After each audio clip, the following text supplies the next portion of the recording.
श्रीराम समर्थ श्री समर्थ चरित्रामृत भाग क्रमांक 20. ब्रह्मपिसा.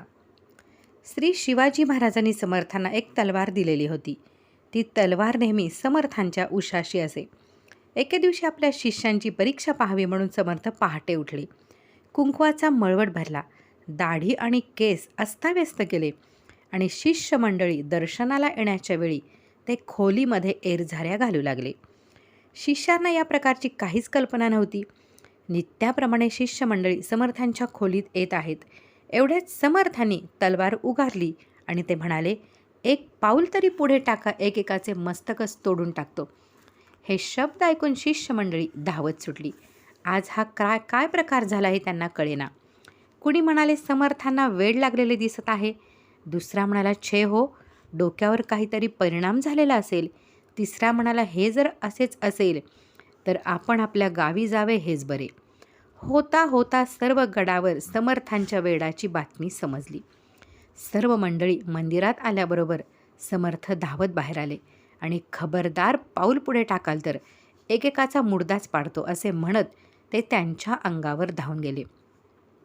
मंडळी दूर गेली आहेत असे पाहून त्यांनी कड्यावरून उडी घेतली आणि अरण्यात, ज्या ठिकाणी उरमोडी नदी डोंगरावरून खाली येते त्या ठिकाणी मध्यावर पिंपरीच्या वृक्षावर जाऊन बसले.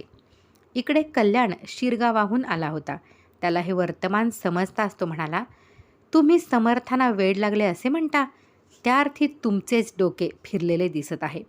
असे म्हणून कल्याण गुरुशोधार्थ निघाला. कड्याजवळ येऊन पाहतो तर वर जायला वाट सापडेना. शेवटी वर जाऊन उडी मारावी म्हणून कल्याण कड्यावर आला. एवढ्यात समर्थ कल्याण कल्याण अशा आरोळ्या देऊ लागले.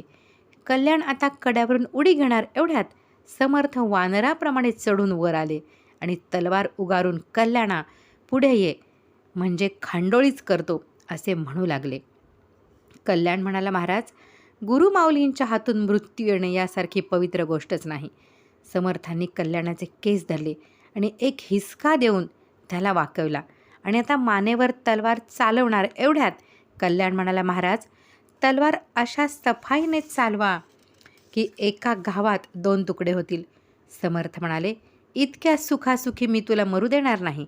तुझ्या अंगचे लचके तोडून तोडून 8 दिवसांनी तुला मारीन. कल्याण म्हणाला, आपली इच्छा, पण मी आपले पाय सोडणार नाही. हे उत्तर ऐकून समर्थांना गहिवर आला. त्यांनी कल्याणाला पोटाशी धरले आणि ते दोघेही गडाकडे येण्यास निघाले. येता येता समर्थांनी पळा पळा ब्रह्मपिसा येतो जवळी हे अध्यात्मपर पद म्हटले. त्यामध्ये आम्ही रामनामाच्या आरोळ्या ठोकतो, कृतीरूपी शेंडी मोकळी सोडतो, संसाराची राख रांगोळी करून अंगाला फासतो इत्यादी सुंदर रूपकात्मक मांडणी आहे. समर्थ परत आलेले पाहताच सर्वांना फार आनंद झाला. या प्रसंगी समर्थांची समयसूचकता व कल्याणाची निष्ठा सर्वांच्या प्रत्ययाला आली. पुढे आहे कल्याणास सर्पदंश. समर्थांच्या अनेक शिष्यांमध्ये कल्याणाची गुरुनिष्ठा सर्वश्रुत आहे, परंतु त्या कालामध्ये कल्याण म्हणजे हेव्या दाव्याचा आणि मत्सराचा विषय झाला होता.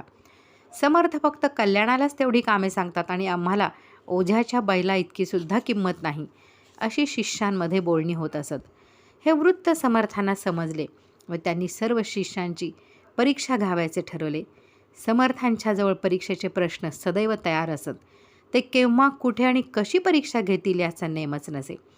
एकदा रामघळीत समर्थांचे वास्तव्य असताना समर्थांनी विड्याची पाने लपवून ठेवली आणि मध्यरात्रीच्या सुमारास त्यांनी कल्याणाखेरीज सर्व शिष्यांना उठवले व मला विडा कुटून द्या म्हणून आज्ञा केली.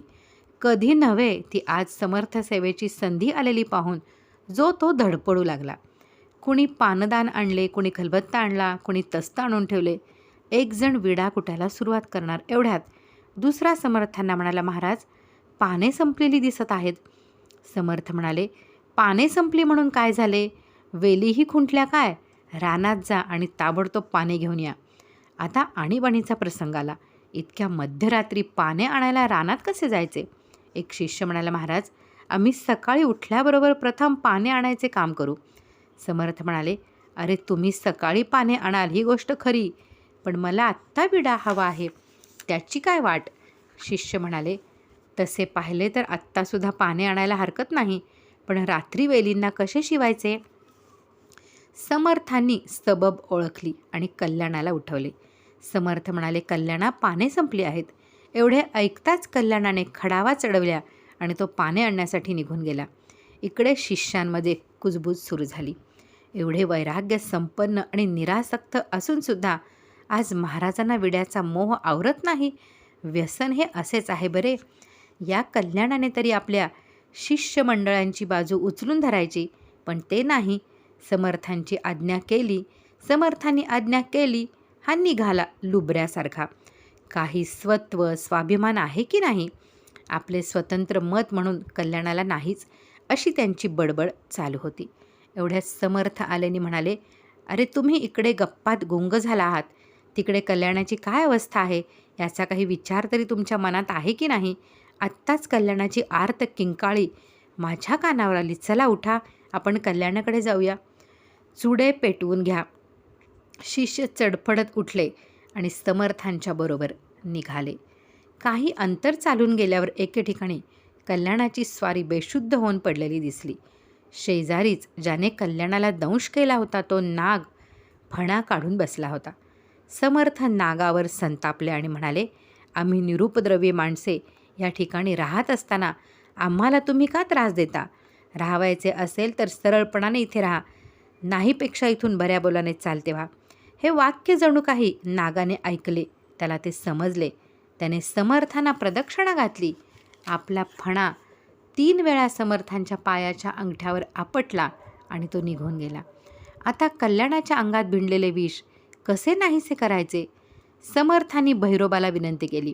11 खंडी गूळ वाटण्याचा संकल्प केला.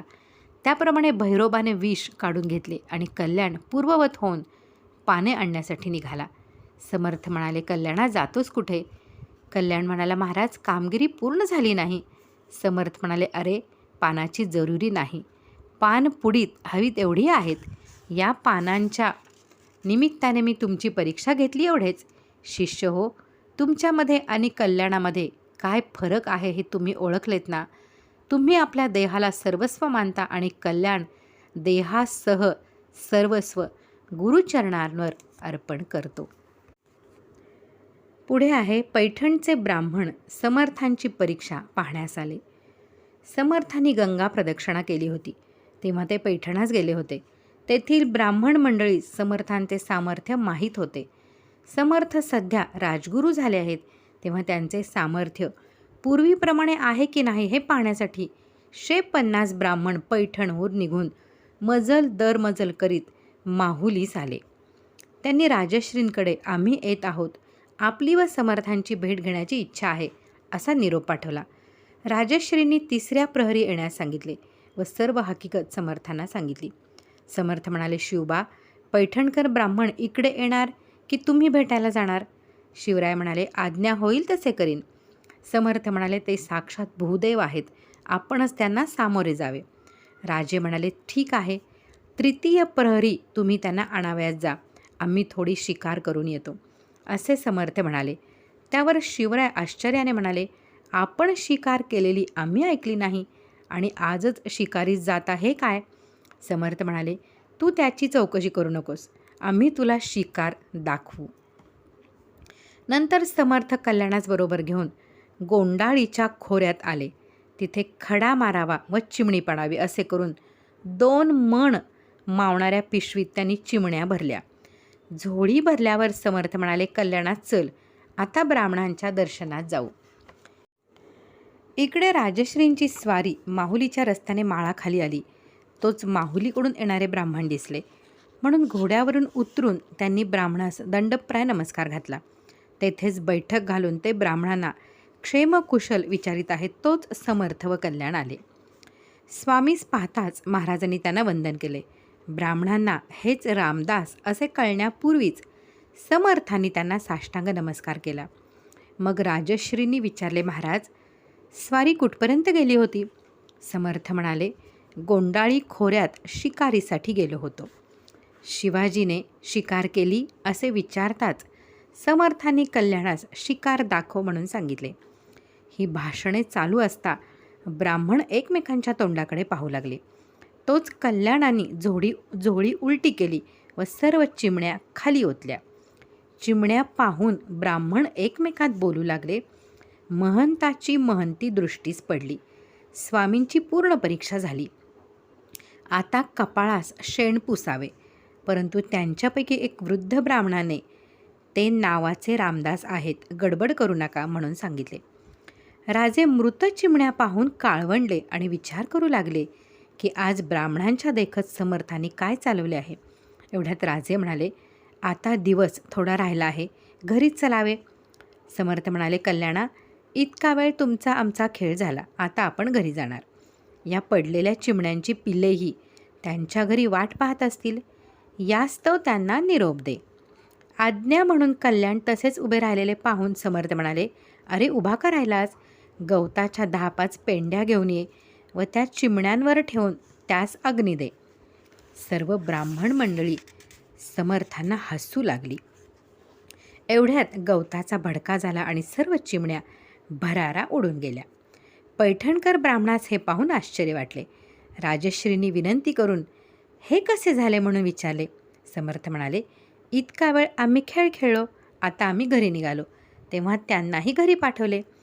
पैठणकर मंडळींनी समर्थांना साष्टांग नमस्कार केला व म्हणाले, महाराज, पूर्वी आपण पैठणास घार उठवली होती, ते सामर्थ्य अद्यापी आहे की नाही हे पाहण्यासाठी आलो होतो.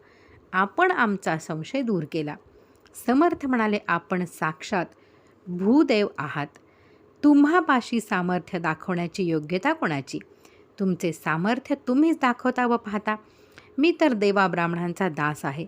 असे म्हणून समर्थांनी ब्राह्मणांना परत नमस्कार केला व त्यांना काही दिवस राहून घेतले.